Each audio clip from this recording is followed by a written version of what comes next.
Hello everyone and welcome to today's video. Today I'm going over the news that Democrat Secretary of State for the state of Maine, Shenna Bellows, announces a run for governor of Maine, and why this news, in a roundabout way, actually helps Republican Senator Susan Collins' chances at getting reelected.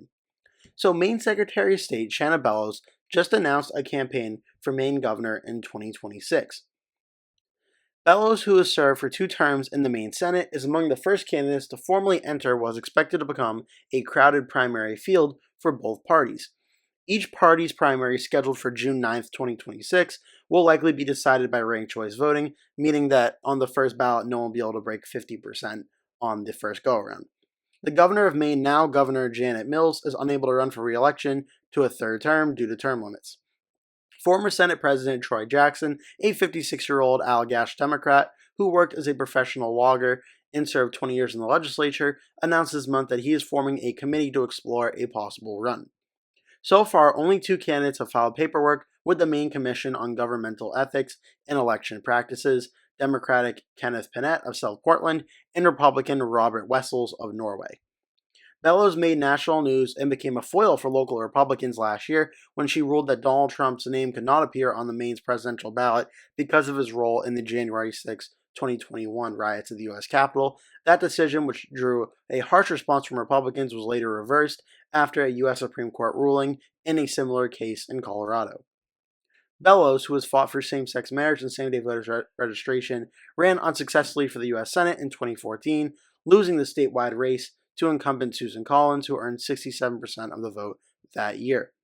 Bellows, who is 50 years old, said her humble beginnings and professional career, including her prior leadership at the ACLU of Maine, service in the Maine Senate, and her current role as Secretary of State, position her to protect Maine's families and push back against what she sees as the harmful policies coming out of Washington, D.C. We're in this era of oligarchy where the billionaires in Washington, D.C. are stripping the government for parts and people here in our state are struggling, Bellows said in an interview Tuesday, referring to the Trump administration's empowering Elon Musk and Doge to slash federal funding.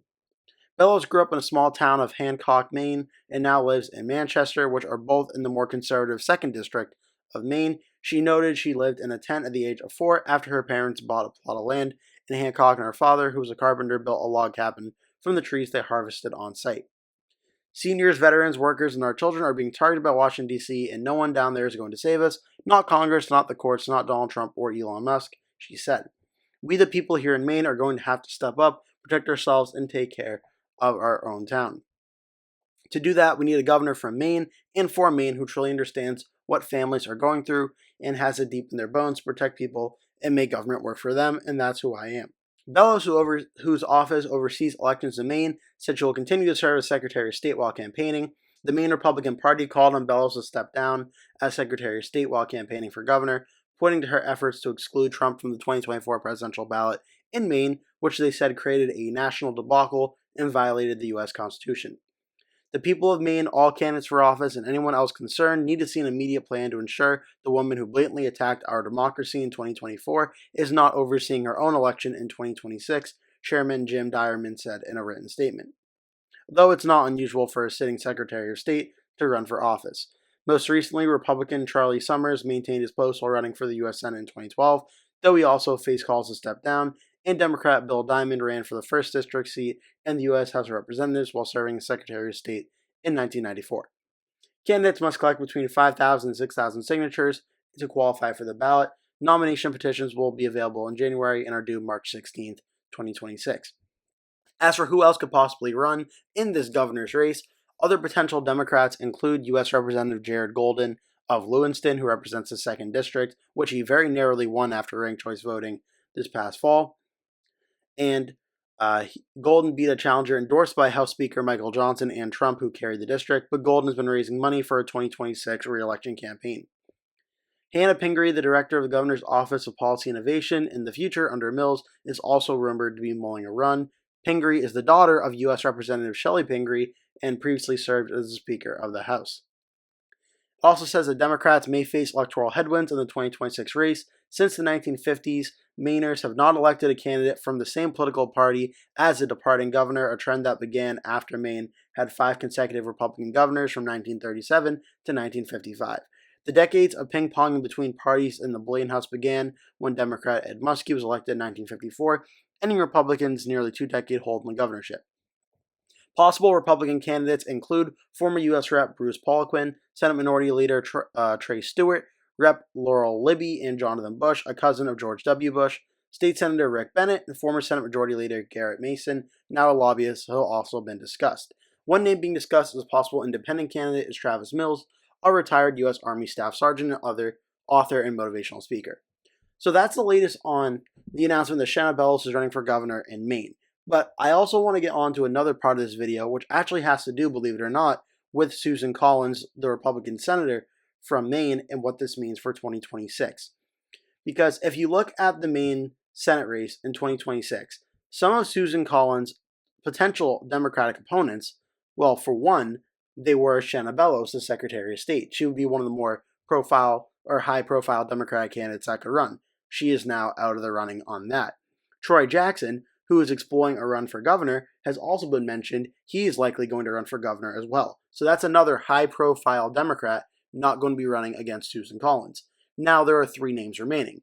One being Jared Golden, who is the U.S. representative from Maine's 2nd Congressional District. He could run against Susan Collins, though he holds a lot of moderate policy positions, which are very similar to Collins. So you could make the argument that from a policy standpoint, there really would not be too much of a difference between Collins and Golden. And even if he did run, would he even be able to win? That's a good question. That does leave Janet Mills, the outgoing governor of Maine, and Shelley Pingree, U.S. representative for Maine's 1st Congressional District, who both of which could potentially run. And it honestly makes more sense for Mills to run as she's term limited and cannot run for governor again, so she'll be out of office. It makes sense for her, of all people, to make a challenge to Collins. Maybe Pingree and Golden both decide if they run for re-election, Pingree is probably going to win her seat automatically. Golden may have a tough fight, but his track record has been proven he could win very, very close elections in the last few election cycles. Maybe they decide to hold on to their races and not run again. And then the Democrats are in the same position in Maine they were back in 2020, where they were not able to recruit a high-profile Democrat to try and take down Susan Collins. Susan Collins was able to win re-election in 2020 on the same ballot when Joe Biden won the state of Maine at the presidential level. Collins won by 8.6% on the first ballot without even needing ranked choice voting. Collins got 50.98%. The Democrat Gideon got 42.39%. So for the Democrats to defeat Susan Collins, who has shown to be a moderate Republican who could win in the likely Democratic state of Maine, the Democrats likely need a top recruit who is well known statewide. Without Bellows or potentially Troy Jackson running, then it's really all hands on deck for the Democrats between Jared Golden, Janet Mills, or Shelley Pingree.